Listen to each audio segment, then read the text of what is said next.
wonderful mothers and wives, and their realm is in the home, not an intellectual realm, it's a motherly realm. And they're put on this pedestal for all of the following things. So they're revered for their piety, their holiness, their religiosity. They're revered for their purity, their chasteness. They're revered for submission to their men. And they're revered for being domestic. Women during the Jacksonian era are still politically invisible. In fact, women are politically invisible until the 19th Amendment, after World War I. Jackson and slavery. He's a slave owner himself. He stops anti-slavery literature in the U.S. mail. It becomes a crime to spread abolitionist literature in the mail. 1836, Congress passes the gag rule. You cannot even bring up anti-slavery petitions or issues in Congress, on the floor of Congress. It's forbidden. So much for First Amendment rights, right? All right. What year was the gag rule again? 1836. And John Quincy Adams will actually help to overturn that. All right, Jackson and the Tariff of Abominations. So the Tariff of Abominations, if you remember, was a plot to get Andrew Jackson elected, but it backfires. It's this high tariff that was supposed to shame John Quincy Adams and make Andrew Jackson look good, and it winds up passing, and then you start to get the tariff issue. Remember, the first really contentious issue between the North and the South wasn't so much over slavery. The first issues were over tariffs. Remember that the South felt like a slave or a vassal state with regard to tariffs, because tariffs favor manufacturing, not agricultural goods, and there's actually a punitive aspect of high tariffs, because if foreigners can't sell their goods in America, they're not going to buy our foodstuffs. States' rights and compact theory versus federal supremacy. All right, Southern view of the tariff. Basically, they're being starved to death while the North grows fat. All right. Your book kind of cut this out, but I'll just mention it because it does show up in the AP exam. So this leads to the Webster-Hayne debate in 1830. The debate started over the issue of slowing down Western land sales. I think it was a Connecticut congressman who wanted to slow down Western land sales because the Northeast was losing population and power.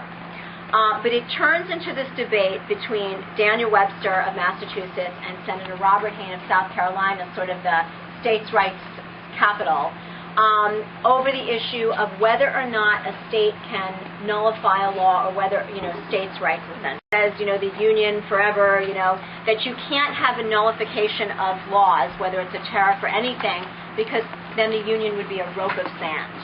All right? Hayne defends nullification and says, yes, you can. It's the only way that we can stay within the Union, etc. We'll see this later with Calhoun and whatnot. It leads to the Jefferson Day toast. Do you guys remember this? Where Jackson wants to know where his Vice President John Calhoun stands on states' rights. He's from South Carolina. And these were their quotes. Jackson picks up his glass of wine, looks at Calhoun and says, "Our federal union, it must be preserved." Calhoun looks back at him. He hasn't yet clarified on where he stands. Remember, he wrote, in reaction to the Tariff of Abominations, the South Carolina Exposition, which spoke out against that tariff. Do you guys remember that at all? Okay. No. All right. Calhoun says, "The Union, next to our liberty the most dear, may we all remember that it can only be preserved by respecting the rights of the states and distributing equally the benefit and burden of the Union." Long story short, Jackson's for federal rights, Calhoun's for states' rights.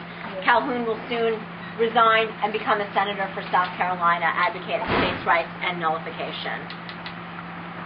That's just the ghost of my grandfather. Hey, Grandpa. Okay, that's a great thing. People, when they voted for Jackson, thought that they were getting a states' rights president. They thought, he was from the West. They thought that he was going to support them. And in some cases he did. In the Maysville Road veto, he vetoes internal improvements because he hates Henry Clay, but also because he felt that was not a federal province. That was an intrastate project. So in that sense, yes. But when it came down to who was supreme and him being the president, being the head of the federal government, he made sure that everyone knew that the federal government reigned supreme, and we'll see that in the nullification crisis. So great question. South Carolina threatens to nullify the tariff of 1832, which was somewhat of a compromise. It was lowered, but it's not low enough for the South, so they threatened to nullify it. Jackson then urges Congress to pass the Force Act, which would allow him to send troops in, weapons, ships, to force South Carolina to obey the tariff, to force the federal law over the state law. Compromise tariff is worked out. Henry Clay, the great pacifier, works it out, and South Carolina backs down, but they nullify the Force Act, I think, just to, sort of give the middle finger. All right. So, so states' rights issues, okay? Laws that clearly are punitive to the South, that threaten the jugular of the Southern economy, then one day they could pass laws that could threaten slavery, that could threaten the mainstay of their economy. So it becomes a big issue. Anybody else care to discuss politics? Jackson was known for duels. He lived with a bullet in his lodged in his chest and whatnot.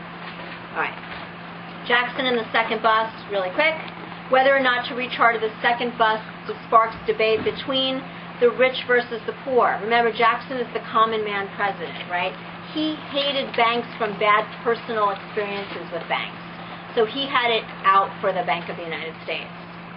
East versus West, because the bank was located in Pennsylvania in the East. Elite versus the common man. And Jackson decides he's going to champion the common man in this case.